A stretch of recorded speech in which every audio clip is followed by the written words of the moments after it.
Bonjour tout le monde, bienvenue à Balado Prévention, le podcast où on parle de santé, sécurité au travail et de sécurité routière.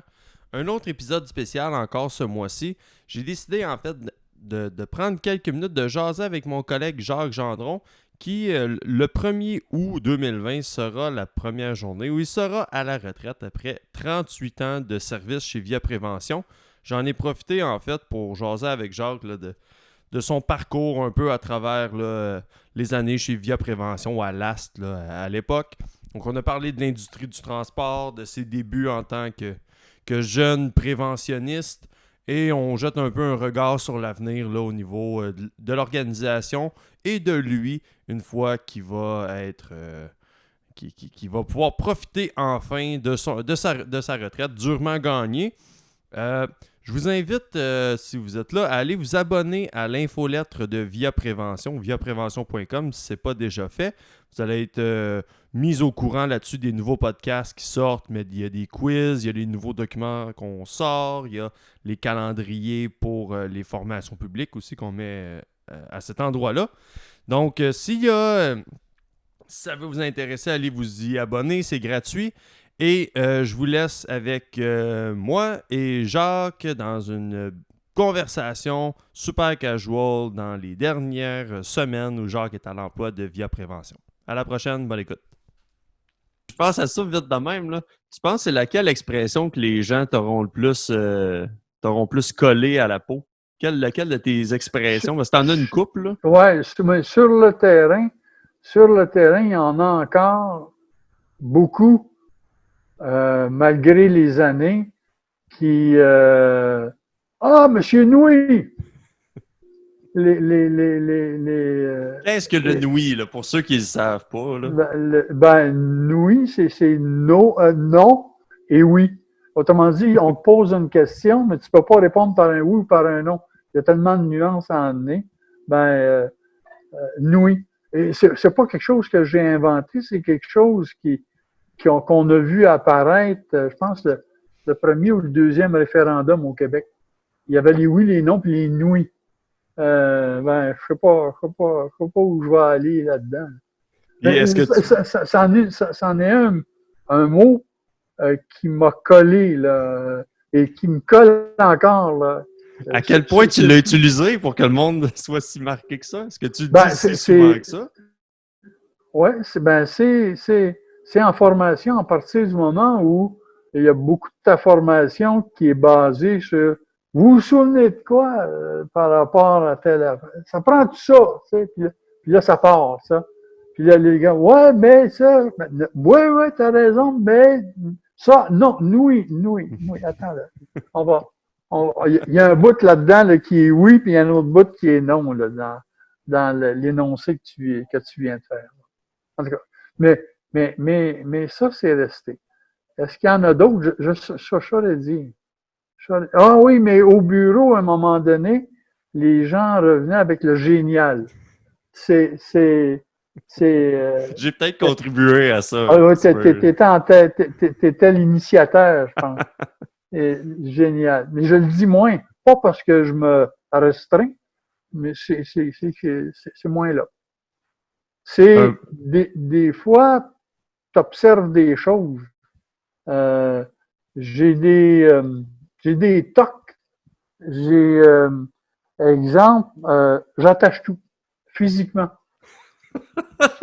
Je le vois, là. J'ai 3-4 feuilles là-dessus, un manuel de référence, un guide et qui traite tout de la même chose. Je mets ça dans une pile et je mets quoi? 200 élastiques. 200 élastiques. Ouais, ça dépend de la génération des élastiques. Hein.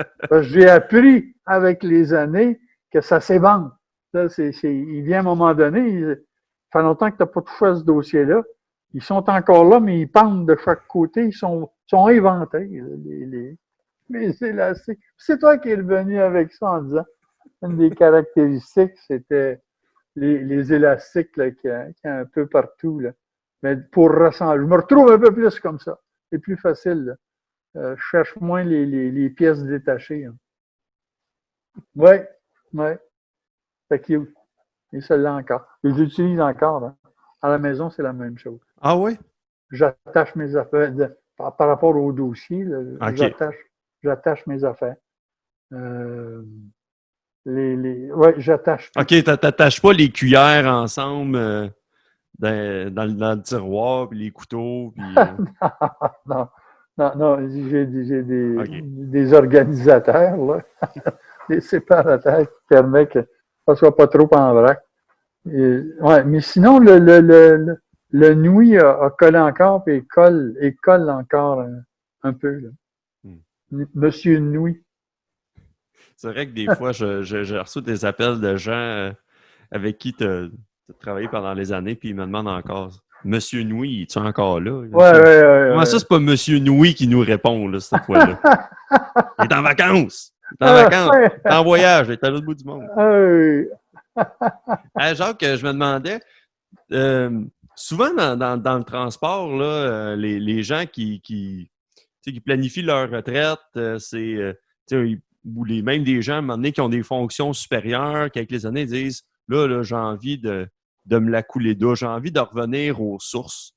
Toi qui as toujours ton permis de classe 1, t'as-tu pensé retourner faire de la route, puis peut-être aller conduire un genre de camion ou de faire des milles sur l'asphalte? Ça m'a effleuré l'esprit à un moment donné, mais je ne l'ai plus, ma classe 1. Ah non! Volontairement, j'y ai mis fin avec l'âge qui avance et les exigences pour avoir la classe 1, les examens médicaux, les contrôles.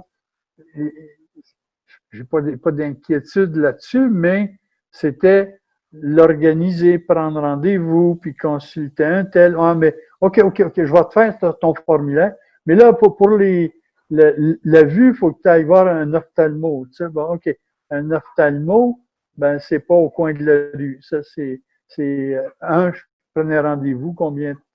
Juste la gestion de ça versus l'utilisation que je pouvais en faire de mon permis, je dit à un moment donné à la SAC, je passe mon tour. Ça.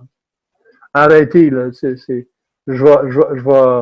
vais arriver avec on va vivre avec la classe 5, là, la voiture. Tu penses que Jacques, le routier, dans le temps, il aurait trouvé ça comment, une formation donnée par Jacques, le préventionniste? Instinctivement, en fin de compte, ma façon de faire, ma façon de travailler avec les gens sur le terrain, les échanges que j'ai avec les gens sur le terrain, c'est toujours teinté, je suis à leur place. C'est moi qui est assis là. Et comment j'aimerais qu'on m'explique ça pour que je comprenne facilement. Tout est basé là-dessus. Là, et c'est pas un effort, là, c'est comme ça que ça se passe là, dans la façon de livrer de l'information, de la façon d'échanger avec notre monde que j'adore. Ces personnes-là me coupent le souffle. Je les trouve tellement géniales des fois. En tout cas, c'est ma façon de communiquer avec les gens, c'est je communique avec quelqu'un que j'aime, hein, avec quelqu'un que je respecte beaucoup. Et je ne sais pas si c'était ça ta question, mais par contre, ça fait partie de moi là, cette façon de voir les choses. Hein. Jacques, le routier, il n'aurait pas été trop tough à gérer dans une classe? Pas dit.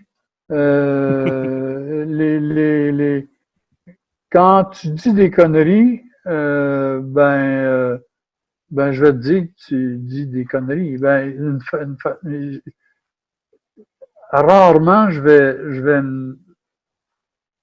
je vais me taire pour pas brasser des choses, puis je brasse pas des choses pour brasser des choses. Quand c'est pas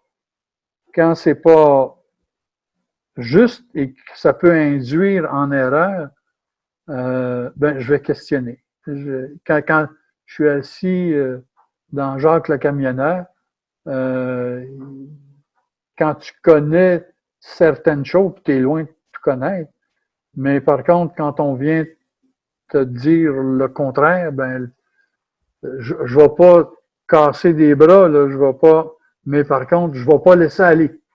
Je vais pas laisser aller, je vais tenter de faire réchapper le coup, de faire confirmer ou d'infirmer ce qui est dit là. Je réagis. OK.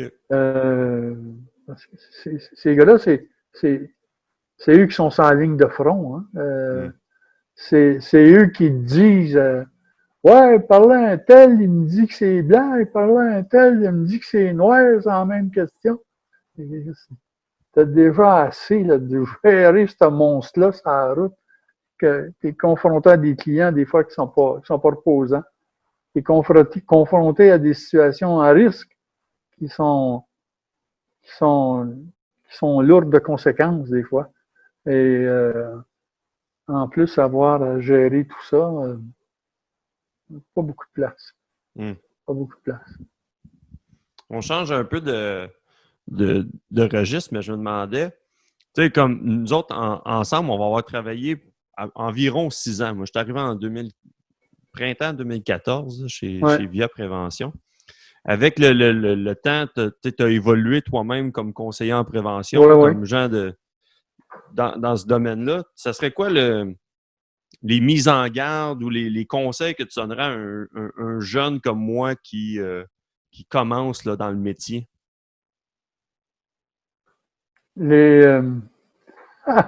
Peut-être paraître cucu un peu, puis tu ne peux pas te forcer à faire ça, mais dans ton cas, ça ne s'adresse pas à ta façon de faire, mais de façon générale, quelqu'un qui commence dans le métier, ce serait apprendre à connaître ton monde et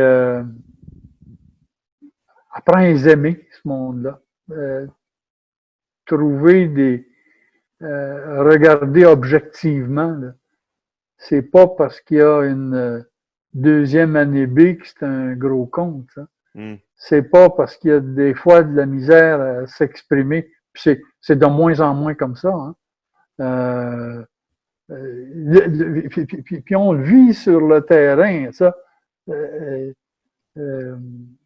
pense à, entre autres, ronde de sécurité. Ronde de sécurité, ben, on va aller faire de la pratique. On a des petits groupes, et puis on va faire de la pratique et on demande aux gens avant, en théorie, qu'est-ce que je dois checker. Il y a une liste. Dans la liste, dis-moi ce qu'il y a là-dedans. Mais arriver sur le terrain, pas souvent, mais des fois, ceux qui étaient bons en théorie, dans la partie pratique, sont complètement paumés. Pas tous.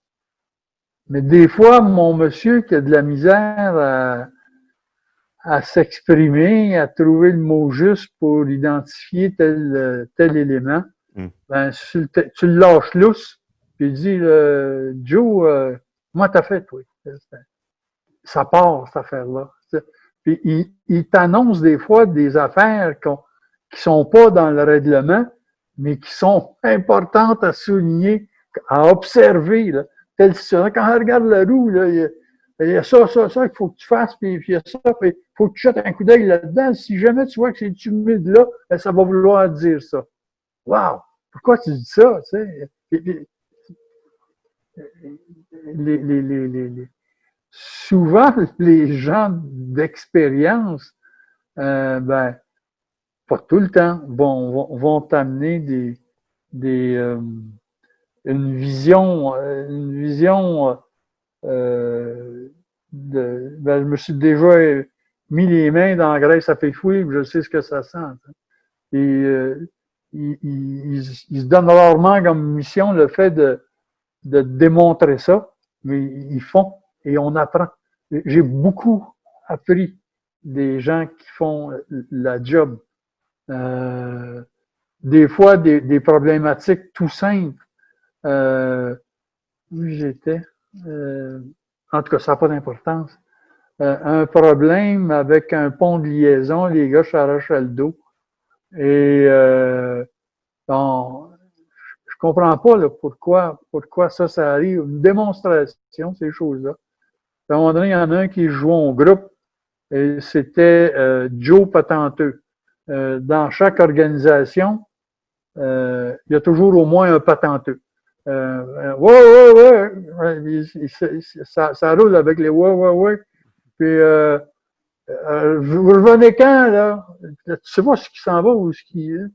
Il utilise des outils que personne connaît le nom parce qu'il a Chris, trouvé un nom. il est fabrique, ça. Il est fabriqué, il s'était patenté un crochet où la prise était géniale, l'angle dans laquelle il l'avait mis pour aller saisir l'autre crochet. Hé, gars, c'est-tu correct? Ah, c'est-tu moins dur? Ah, je vais te revenir. Quand est-ce que tu reviens? Il l'a rallongé. Il en avait besoin de temps. C'est riche, ça. Je me souviens un dossier transport par système, c'était principalement des hydrocarbures, un grand transporteur. Et des chutes en descendant du dôme et il y avait de l'accumulation de glace là-dedans l'hiver, ces choses-là. Et je vais toujours me souvenir une rencontre où il y a les décideurs pas mal de l'industrie du transport d'hydrocarbures. Et tout le monde vivait des problèmes dans des chutes en montant ou en descendant du dôme de la citerne, sur le dessus de la citerne. Mm-hmm. Et je leur dis à un moment donné, ils me demandent en santé et sécurité qu'est-ce qui est possible de faire. Je dis, je pense que la première question qu'il faut se poser, c'est y a-t-il possibilité de ne pas monter, ça, puis que la job se fasse? L'orage dans la salle, c'était j'ai été lapidé. T'as posé la mauvaise question. Mais par contre, c'est jamais perdu, ça. Elle chemine quand même, ta maudite question. C'est évident quand quand j'ai posé cette question-là, je le savais qu'en ce moment, il n'y avait rien à faire, ça. Mais par contre, il fallait commencer à y penser. Je ne vais pas tout régler les situations, mais il y a des situations où je peux faire autrement. Il y a des situations où j'ai pu installer des jauges. Je monte là, il y en a comment dedans. Mais encore là, ça se règle. Les éléments cheminent. Je me souviens, il y avait un grand passage dans le transport. J'ai toujours travaillé dans le transport, en fin de compte. Mais un de mes jobs dans le transport, j'ai été aux opérations à un moment donné. Un assez grand transporteur de remorques fermées, des fourgons. Okay. Il faisait du local et du longue distance et une connexion aussi avec le chemin de fer. Et on avait des permis pour on allait jusqu'à Sept-Îles, en fin de compte. Mais on avait des matières à livrer dans ce coin-là, mais sur le retour, on n'avait pas grand-chose. Donc, on avait trouvé des retours c'était dans quel coin, là? Je ne me souviens pas dans quelle région du Québec où il y a beaucoup de peat moss, de la mousse de tourbe. Okay. Donc, on arrêtait là. Et puis, les vannes étaient chargées à la mitaine. Et c'était dur. Donc, ça me permettait de payer le fuel pour revenir. Parce que c'était pas payant, ces voyages-là. On ramenait ça au terminus, puis c'était transféré dans d'autres remorques à mitaine pour les gars de fruits et légumes. Les gars qui allaient chercher des fruits et légumes aux États-Unis. Il y avait un transit fruits pour Voilà, plateau. voilà. Puis c'était, top ça jusqu'au plafond, ces ballots-là, de tourbe emballés dans du plastique. C'était épuisant. Fait des compromis, embaucher des gens de compagnie de main-d'œuvre. On se mettait à plusieurs là-dedans pour faire les transferts. Mais à un moment donné, on me pose la question, mais là, qu'est-ce qui est possible de faire avec ça? Je ne sais pas. Mais y a-t-il possibilité de mécaniser les déplacements? Autrement dit, les mettre sur palette. Y a-t-il un quai au moment où on charge? C'est pas un vrai quai, mais ils ont déjà aménagé quelque chose pour rentrer avec un livre d'une vanne. Ah, ben, tu vois, OK. Ben non, c'est impensable de mettre ça sur palette. Tu vas me demander de la manutention. Mais là, tu dis combien de fois je les manutentionne, les maudits ballots? Si la première fois que tu as les manutentionnés, que tu les mets sur une palette et que tu râpes tout ça, ben, je vais la manutentionner, mais avec un chariot ou un transpalette. C'était pas possible. Mais maintenant, tu transportes du peat moss, c'est une palette. Ça passe par un quai improvisé ou un vrai quai. Une rampe, là. Voilà, exactement. Mais je m'arrache plus le cœur à transporter du peat moss. Et je te dis pas que ça vient de moi, là. Mais par contre, on a fait partie de la réflexion. Ça chemine, ça prend, tu te dis, la porte est fermée au départ. Là. Il n'est pas question de faire ça. Il n'est pas question. Pense-y pas. Là. Moi, je trouve ça intéressant. Puis, j'ai tout le temps l'image en tête. Je t'entends parler, puis à chaque fois, on dirait, c'est tout le temps, si c'est bon pour le travailleur, si ça l'aide lui, moi, Jacques, en tant que formateur ou de préventionniste, je vais m'adapter pour que lui atteigne l'objectif qui est prévu. Là. Le plus facilement possible. Non, pas du tout. C'est inné. C'est présent tout le temps. Mais on dit chez nous, la prévention, c'est le fun, puis c'est vrai.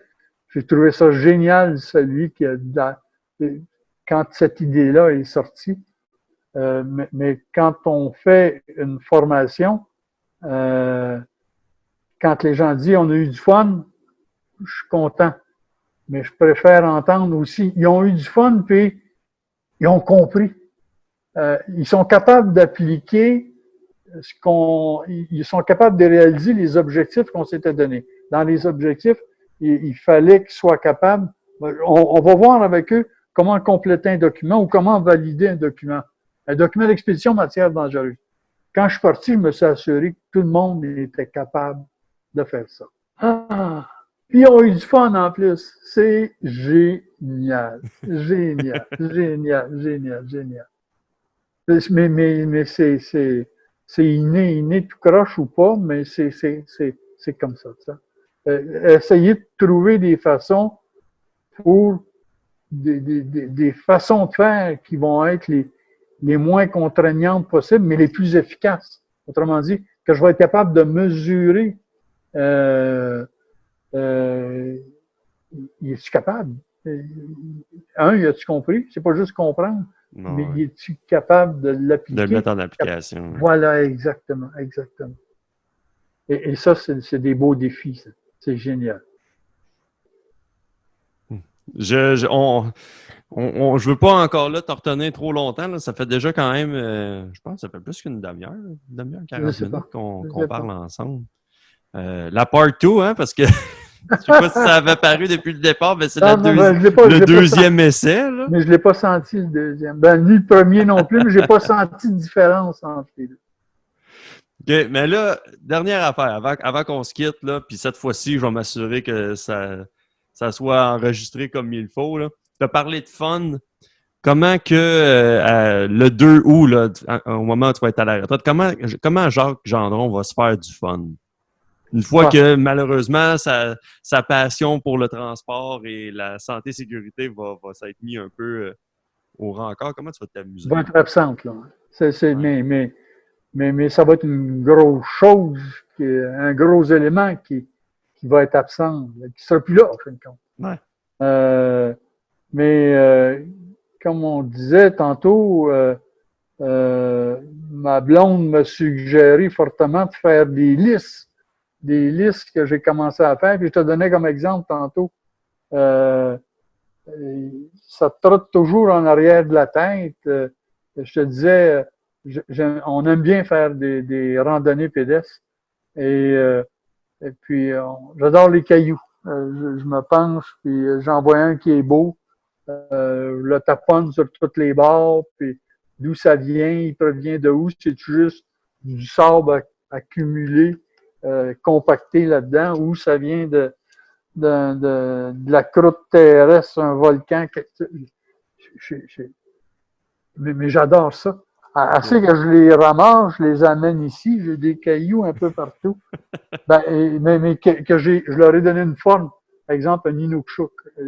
OK. Il n'y a pas juste des roches à terre non, qui ont été remis dans leur état naturel.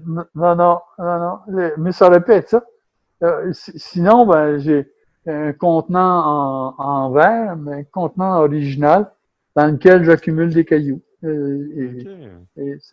Mais par contre, dans ma liste des choses à faire, c'est d'aller un peu mieux comprendre comment ça se crée, ces cailloux-là, puis quel type de minéraux qu'on peut susceptible de retrouver dans telle et telle région. Et quand en voyage, j'ai l'occasion quand on a l'occasion de trouver un musée qui traite un peu de ça ou qui est susceptible de traiter de ça, je suis là. Je suis là, puis je fais face à des minéraux que je connais pas et qu'on n'aura jamais ici. Là. Pas tout le temps. Des fois, on a les mêmes. Mais un petit musée, j'ai ça d'exposé. Puis on me dit, on trouve ça dans telle région. Voici de quoi c'est composé. De la croûte où ça vient de là. Puis voici sa densité. J'adore ça. Donc, c'est dans ma liste. C'est bon. Si je peux te faire une suggestion là, pour un vendredi soir ou un samedi soir tranquille, là, il y a un film sur Netflix. C'est un des derniers films d'Adam Sandler qui s'appelle Uncut Gem, qui aurait fait en sorte qu'Adam Sandler a été nominé aux Oscars. Là. Il aurait eu sa place là. C'est le rôle de sa vie. Puis c'est par rapport à un bijoutier, gambler, menteur compulsif qui, là, il a acheté une roche, une pierre précieuse d'Afrique. Puis là, il essaye de dealer pour ses dettes. Puis c'est une espèce d'histoire abracadabrante. Là. C'est un 2 heures là, capoté. Là. Okay. Je te lance ça de même. Là. Comment t'as dit ça? One Cut? Uncut Gem. OK. Suggestion cinéma aux auditeurs. Là. C'est un très, très bon film. C'est génial. C'est génial. Je vais me faire un devoir. Avec plaisir. Super. Hey, Jacques, on va finir là-dessus. Je voudrais te remercier, premièrement, d'avoir accepté de faire un deuxième podcast avec moi. Parce qu'il y en a un dans les archives là, de Balado Prévention. Et je dois te remercier aussi pour ces 6 années-là qu'on a passées ensemble, que j'ai essayé d'un peu de suivre tes traces, un peu de mettre en application les éléments que tu as appris qui étaient bons, d'essayer d'éliminer ceux qui étaient moins bons. J'espère que ça va m'avoir forgé, en tout cas dans la bonne direction pour l'avenir.